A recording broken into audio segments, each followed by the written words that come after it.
नमस्कार, आप देख रहे हैं आपके मुद्दे। मैं हूं आपके साथ हिमांशु दीक्षित और अब बात हम करेंगे छत्तीसगढ़ की, जहां कोरोना की रफ्तार के आगे सब पीछे हो गए हैं। आलम यह है कि प्रदेश में संक्रमण दर 30% के करीब है, जबकि कई जिलों में ये दर 50% तक भी है। हालांकि इस आफतकाल में एक राहत वाली खबर है, वो ये कि रविवार को नए मरीजों के मुकाबले ज्यादा संख्या ठीक होने वाले मरीजों की थी। हालांकि इसका दूसरा पहलू यह भी है कि टेस्टिंग कम हुई थी तो नए संक्रमित मरीज कम भी आए। तो हर पहलू पर आज हम बात करेंगे। कुछ मेहमान हमारे साथ मौजूद रहेंगे, उनसे आपको रूबरू कराएं, लेकिन पहले आप रिपोर्ट देखिए छत्तीसगढ़ की कोरोना की स्थिति। छत्तीसगढ़ में कोरोना हर दिन पिछले दिनों का रिकॉर्ड तोड़ रहा है। स्थिति ये है कि छत्तीसगढ़ में पिछले एक हफ्ते में औसतन 15,000 के करीब केस आ रहे हैं। संक्रमण दर भी करीब 30% के आसपास बना हुआ है। कुछ जिलों में तो संक्रमण का स्तर 50% के खतरनाक स्तर पर है। अस्पतालों से डराने वाली तस्वीरें सामने आ रही हैं, लेकिन इन सब के बीच कांग्रेस बीजेपी में सियासत पूरे शबाब पर है। पहले बीजेपी के बृजमोहन अग्रवाल का ये बयान सुनिए। चीफ सेक्रेटरी को भी पत्र लिखा है कि पीयूष गोयल जी से मेरी चर्चा हुई है, वो रेलवे के 50 डिब्बे देने के लिए तैयार है। राज्य सरकार तुरंत प्रस्ताव देकर उनको ले और छत्तीसगढ़ की जनता को राहत पहुंचाए। परंतु मुझे मालूम नहीं, जो चीज़ें केंद्र सरकार देने के लिए तैयार है उनको राज्य सरकार ले नहीं रही है, और जो चीज़ें बाकी भीख का कटोरा लेकर कि केंद्र सरकार ऐसा कर रही है, ये नहीं दे रही है, ये नहीं, जो दे रही है उसको क्यों नहीं ले रहे। अगर यूपी के राजीव गांधी हॉस्पिटल में 20 लाख लीटर का ऑक्सीजन प्लांट 3 दिन में तैयार हो सकता है, तो छत्तीसगढ़ के जिला अस्पतालों में, मेडिकल कॉलेज अस्पतालों में, ब्लॉक के अस्पतालों में ऑक्सीजन का पाइपलाइन डलकर ऑक्सीजन का प्लांट तैयार क्यों नहीं हो सकता। बीजेपी के आरोपों पर कांग्रेस ने क्या पलटवार किया है, ये भी सुनिए। केंद्रीय मंत्री रेणुका सिंह समेत 9 भाजपा के सांसद भारतीय जनता पार्टी के राष्ट्रीय उपाध्यक्ष को नीचा दिखाने के लिए भाजपा के विधायक बृजमोहन अग्रवाल स्टंटबाजी कर रहे हैं। कांग्रेस पार्टी बृजमोहन अग्रवाल जी से जानना चाहती, जब मुख्यमंत्री भूपेश बघेल ने प्रधानमंत्री जी को पत्र लिखकर 30,000 करोड़ की मांग प्रदेश के लिए की थी, जिससे कोरोना महामारी के समय छत्तीसगढ़ राज्य को कोरोना संकट से उबारा जाता, तब वह चुप थे। पीएम केयर फंड से कितना पैसा बृजमोहन अग्रवाल जी दिलवाए हैं, यह भी उन्हें बताना चाहिए। बहरहाल सियासी आरोप प्रत्यारोप से इतर सच्चाई यही है कि छत्तीसगढ़ में स्थिति अब विस्फोटक है। ऐसा नहीं कि सरकार कोशिश नहीं कर रही है। ऑक्सीजन से लेकर इंजेक्शन तक की व्यवस्था की जा रही है, अस्पतालों में बेड बढ़ाए जा रहे हैं, लेकिन ये तमाम कवायद कोरोना की रफ्तार के आगे बौने साबित होते दिख रहे हैं।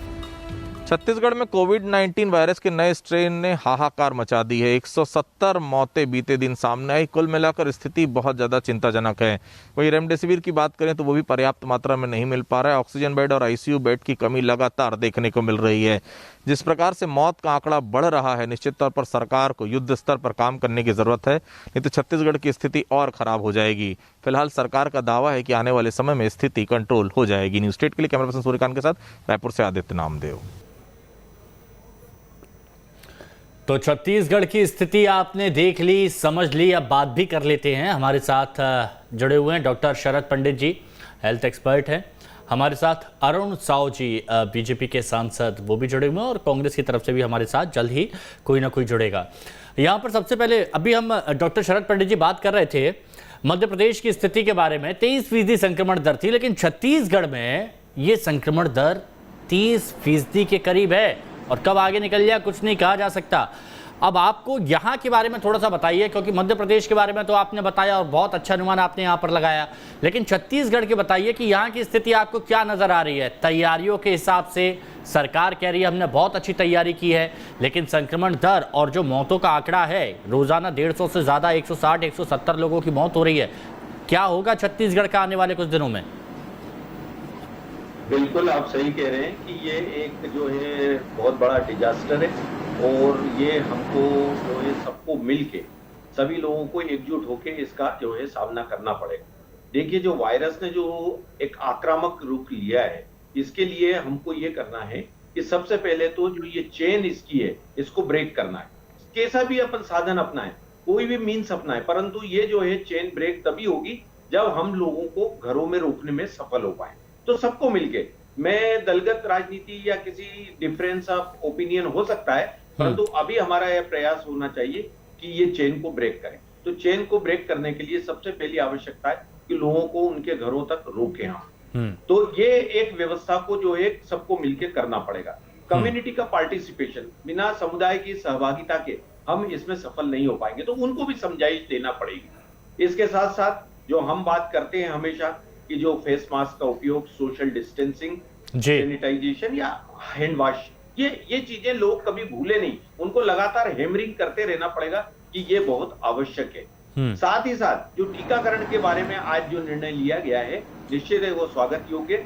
यदि अब 18 वर्ष के ऊपर के बच्चों को भी यदि टीका युवाओं को लगने लगेंगे तो ये हमारी संक्रमण दर को रोकने में जो है वो कारगर कदम होगा और ये जो है हम इसमें सफल होंगे। तो ये बहुत अच्छी बात आपने यहाँ पर कही डॉक्टर साहब, इसी पे ही हम इम्प्लीमेंट भी करना चाहते हैं। और हमारे साथ छत्तीसगढ़ राज्य के स्वास्थ्य मंत्री टी.एस. सिंहदेव जी भी इस चर्चा में जुड़ चुके हैं।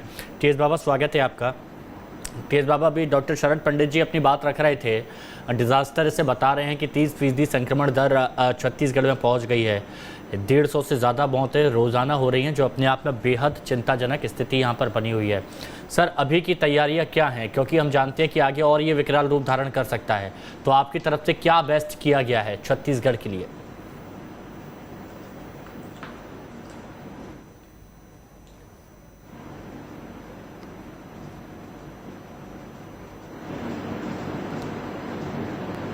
सुन पा रहे हैं आप?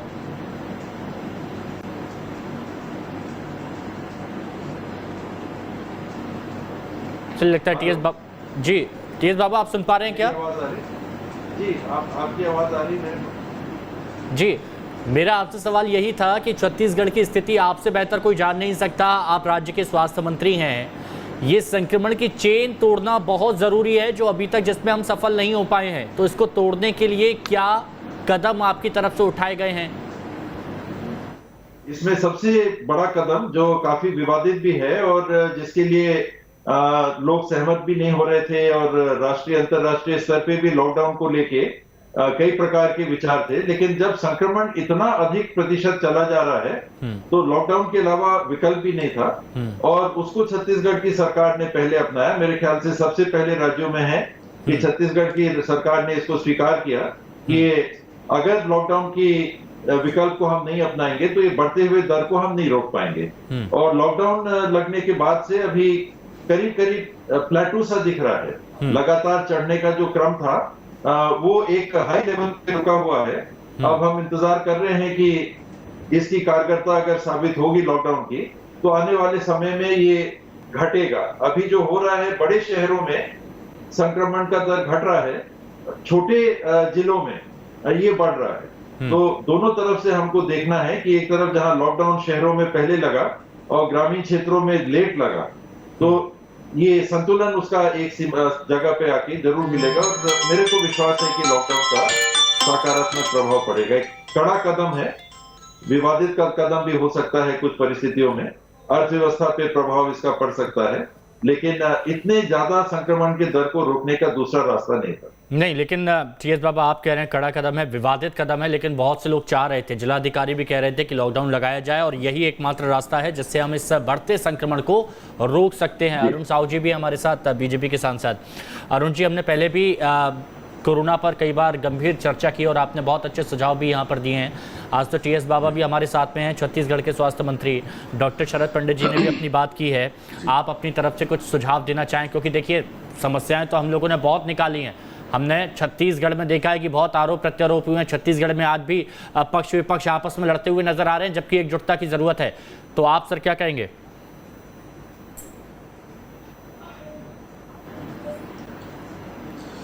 वास्तव में जिस प्रकार से संक्रमितों की संख्या 6 लाख के नजदीक हम पहुंच गए हैं, मौत का आंकड़ा 5000 के करीब हो गया है और औसतन 15,000 रोज नए संक्रमित मिल रहे हैं, परंतु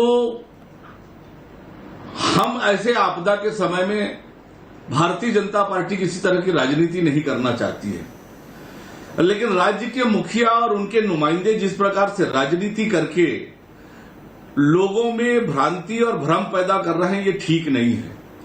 आज प्रशासनिक व्यवस्था को जी, आज जो हमारा जमीनी अमला है उसको व्यवस्थित रूप से साधन सुविधा उपलब्ध कराने का काम करेंगे, निश्चित रूप से कोरोना रुकेगा। पहले एक बार हमने रोका है, दोबारा भी रुकेगा। आज टेस्टिंग नहीं हो पा रही है, टेस्टिंग किट नहीं है। लंबे समय तक सरकार हाथ पर हाथ धरे बैठी थी, स्वास्थ्य सुविधाओं में किसी प्रकार की वृद्धि नहीं की। मार्च में जब तेजी से संक्रमण बढ़ा तब भी सरकार सोई थी, कोई तैयारी नहीं, कोई व्यवस्था नहीं, कोई योजना नहीं। लेकिन अरुण साहू जी, टेस्टिंग के मामले में तो हम मध्य प्रदेश से अच्छी टेस्टिंग कर रहे हैं। मानसून जी, आप इतने भयंकर जी, आज देखिए, आप किसी से तुलना मत करिए, ये तुलना करने का समय नहीं है। हाँ। कि वहां कम हो रहा है, वहां ज्यादा हो रहा है, इसलिए हम संतुष्ट हो जाएं। आज छत्तीसगढ़ के गांव गांव में कोरोना प्रसार हो गया है, गांवों तक चला गया है, गांव का गांव पूरा प्रभावित हुआ है। तो आप ऐसे समय में किसी से तुलना मत करिए। आज छत्तीसगढ़ की जो भयावह स्थिति है, आज लोग हॉस्पिटल और बेड के चक्कर में, इलाज के अभाव में लोगों की मौत हो रही है, और मौत के बाद भी जो हो रहा है वो भी बड़ा दुर्भाग्यजनक है। इसलिए सरकार की इच्छा शक्ति की कमी है। सरकार इच्छा शक्ति के साथ काम करे। छत्तीसगढ़ के लोग सहयोग कर रहे हैं। भारतीय जनता पार्टी पूरे ताकत के साथ सरकार के साथ खड़ी रहेगी। हम कोई राजनीति नहीं करना चाहते। नहीं, अच्छी बात है। लेकिन कांग्रेस के नेता भी इस समय में राजनीति नहीं, ठीक है, ये आंकड़ा देना जरूरी है कि छत्तीसगढ़ में कुल आबादी का लगभग, अच्छी स्वास्थ्य सुविधा देने, छत्तीसगढ़ में कुल आबादी का लगभग 22.7% कोरोना टेस्ट किया जा चुका है। ये आंकड़ा है जो मैं नॉर्मली तौर पर बता रहा था कि लगभग 50,000 के करीब टेस्टिंग रोजाना हो रही है। टीएस बाबा, एक सवाल ये मैं इसलिए पूछना चाहता हूं क्योंकि मेरे से बहुत सारे लोग पूछते हैं और आज मेरे को मौका मिला है तो मैं आपसे पूछना चाहता हूं कि सब लोग लड़ रहे हैं, लेकिन छत्तीसगढ़ में पक्ष विपक्ष आपस में लड़ रहा है, एक दूसरे पर बयानबाजी करते हैं। ये कहा जाता है कि केंद्र सरकार तो मदद कर रही है, लेकिन छत्तीसगढ़ सरकार लेना नहीं चाहती। इशू इसका बना दिया जाता है और यह बताया जाता है कि छत्तीसगढ़ के साथ सौतेला व्यवहार किया जा रहा है। तो इस पर जरा स्थिति स्पष्ट कर दीजिए प्लीज। जहां तक मुझे ध्यान पड़ता है, और मैं अरुण जी को इतना कहता हूं प्रणाम के साथ, उन्होंने कहा कि मैं राजनीति नहीं करूंगा और पूरी राजनीतिक बयानबाजी वो कर गए, पर वो स्वतंत्र हैं, जैसा उनको ठीक लगेगा वैसे ही वो कहेंगे।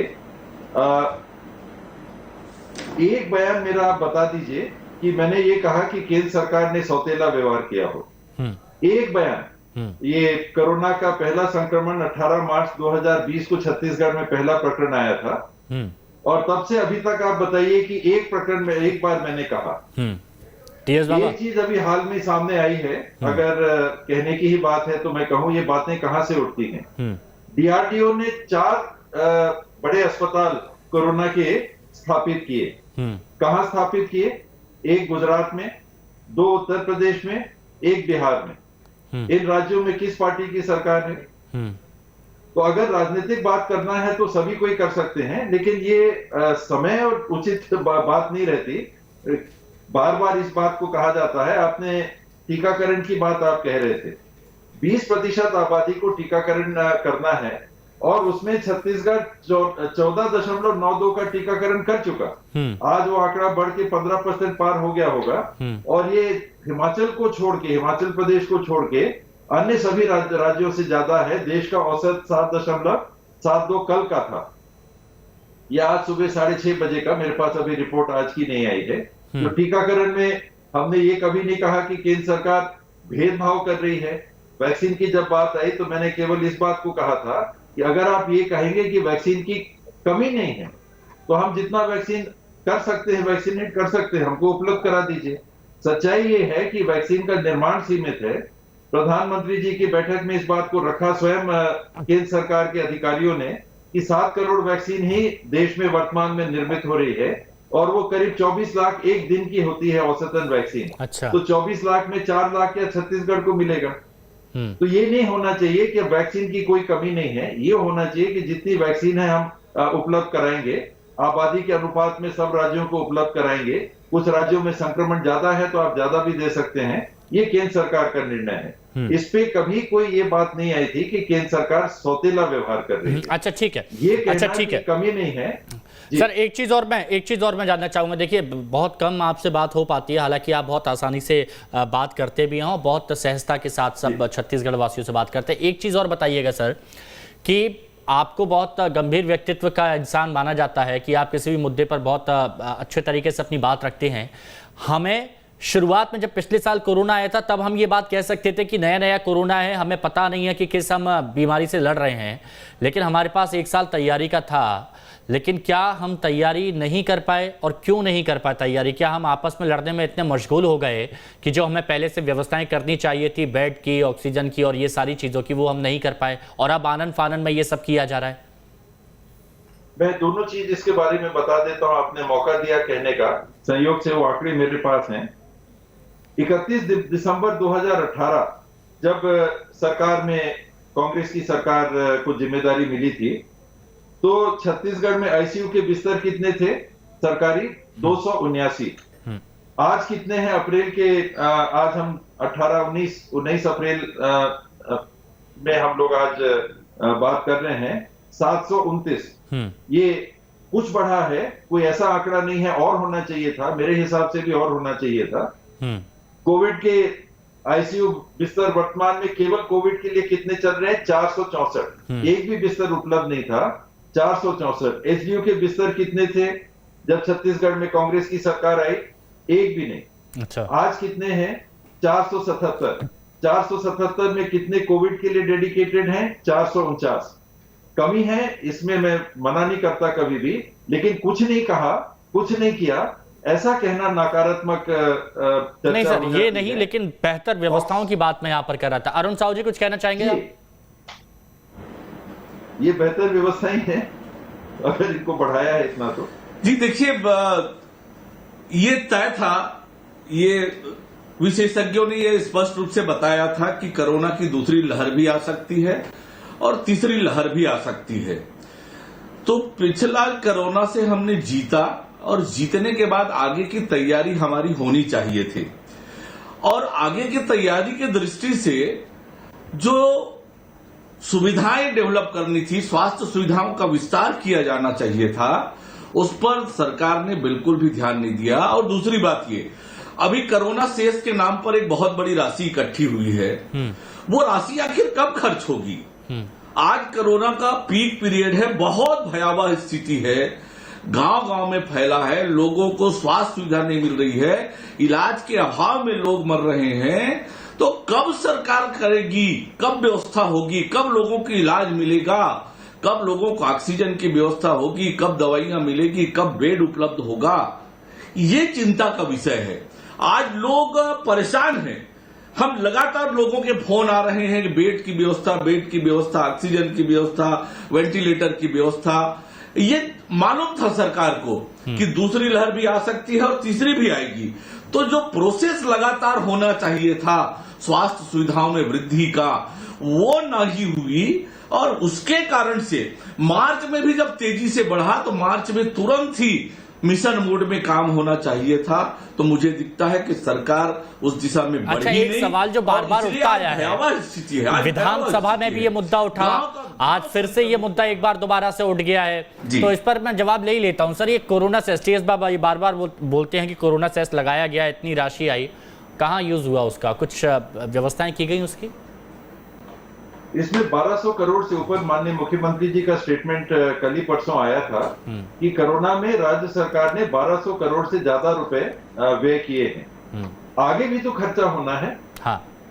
ये अरुण जी का क्या कहना है कि एक ही दिन सारा खर्चा करके बैठ जाइए, तो जो क्रमशः खर्चे हो रहे हैं, दवाइयां खरीदी जा रही हैं, सारी बातें क्रमशः चल रही हैं, तो उसमें खर्चा होगा, तो ये पैसा क्यों नहीं खर्चा होगा? कोरोना के नाम पे जो सेस जमा हुआ है, अवश्य उसका भी खर्चा होगा। बिल्कुल। अच्छा ठीक है, इंफ्रास्ट्रक्चर डेवलप कर रहे हैं। डॉक्टर शरद पंडित जी, आप डॉक्टर शरद पंडित जी कुछ खास सुझाव आप देना चाहेंगे? गंभीरता सरकार बरत रही है, लेकिन इस संक्रमण की चेन को रोकने के लिए। नहीं, देखिए, कोई भी राज्य की बात करें, कुछ जो प्लानिंग में है वो कमियां तो रही, क्योंकि जो प्रिडिक्शन थे कि ये आगामी जो है वो फिर एक बार इसकी जो लहर आएगी, तो हम लोग तैयारियां करने में कहीं न कहीं ये सोचा कि उसकी उतनी गंभीरता से नहीं लिया गया। कि ये एक जो था ये शायद अब की बार हो गया है, आगे शायद नहीं भी हो या इतना सीवियर नहीं होगा। खैर, अब मौका ये है कि सबको साथ मिलकर सब लोगों को जो है एक साथ एकजुट होकर ये प्रयास करना है कि कैसे हम लोग जो है इस जो है वो वेव को ब्रेक करें। ये चेन ब्रेक होना बहुत जरूरी है। दूसरा जो है लॉजिस्टिक की कमी है, मैग्नीट्यूड ऑफ प्रॉब्लम बहुत बड़ा है, तो सबको मिलकर करना पड़ेगा। कुछ कमियां हैं, जैसे अभी बातचीत में हो रहे थे कुछ टेस्ट किट्स की कमी या टेस्ट जो हो रहे हैं, तो हमारा प्रयास ये होना चाहिए कि टेस्ट जो है मैक्सिमम हो और उसके साथ साथ उसकी जो रिपोर्ट है, गोल्डन जो पीरियड है वो ये है कि 24 आवर्स में हमारे को टेस्ट की रिपोर्ट मिल जाए, अन्यथा ये बहुत जरूरी है। जो हम लोगों ने जो मेहनत करी वो सब निरर्थक हो जाएगी। ये बहुत जरूरी आपने बात की है कि तुरंत यहाँ पर एक्शन होना चाहिए और ये बहुत जरूरी भी है। टीएस बाबा, एक बहुत बड़ी समस्या जो आमतौर पर हर जगह देखने को मिलती है जब लॉकडाउन होता है, जब रेमडेसिविर को लेकर लोगों के मन में एक वो रहता है कि यही एक दवा है जो उनके परिजनों की जान बचा सकती है, तो कालाबाजारी बहुत ज्यादा होने लगती है। तो क्या एक ऐसा सिस्टम आप लोगों ने बनाया है जिससे जो कालाबाजारी करने वाले लोग हैं या फिर जो प्राइवेट हॉस्पिटल्स हैं जो एक तरह से ये धंधा समझ लेते हैं कि बस अब तो पैसा कमाना है, तो उनकी मॉनिटरिंग की जाए, उन पर सख्ती से उन पर कानून का पालन करने का दबाव बनाया जाए?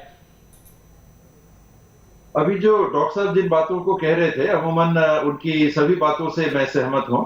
इसमें कोई दो बात नहीं है कि इसमें किसी विशेषज्ञ की नहीं, हम लोग सब इस बात को जान समझ के आगे चल रहे थे कि सेकेंड वेव और थर्ड वेव और फोर्थ वेव भी उतना हम लोग भी कोरोना के संदर्भ में सारी बातों के वैश्विक स्थिति से हम लोग संपर्क में रहते हैं, लेकिन इतने बड़े पैमाने पे ये आएगा ये मैं भी नहीं कभी सोच पाया था, ना मैं नहीं समझता कि देश में कोई, लेकिन अब आगे के लिए तो तैयार रहेंगे ना बाबा? ना कोई विशेषज्ञ सोच पाया था। जरूर तैयारी करेंगे, अवश्य करेंगे और कर रहे हैं। जिन बातों के लिए आपने कहा टेस्टिंग के लिए, 3 दिन से 2 दिन से लगातार मुख्यमंत्री जी साथ में हम लोग भी जुड़ के सभी जिले के नहीं सर, मैंने टीएस बाबा कालाबाजारी पर, क्योंकि बहुत सारे लोग हैं कि गरीबों का हक डकार जाते हैं, उसी पे आ रहा था।